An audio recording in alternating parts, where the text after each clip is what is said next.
Some great artists. And really the longest member besides me is my brother Daniel here.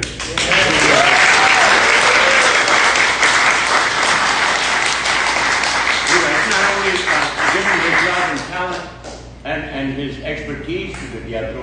Actually, one of the videos that the documentary filmmaker David Alvarado sent me was from French television. And it's our very first performance at the Nancy Theater Festival in 1969. And it was totally improvised, more or less totally improvised. It was La Conciencia del Esquilor, and I showed it to him, and he's absolutely brilliant. It was his first time out.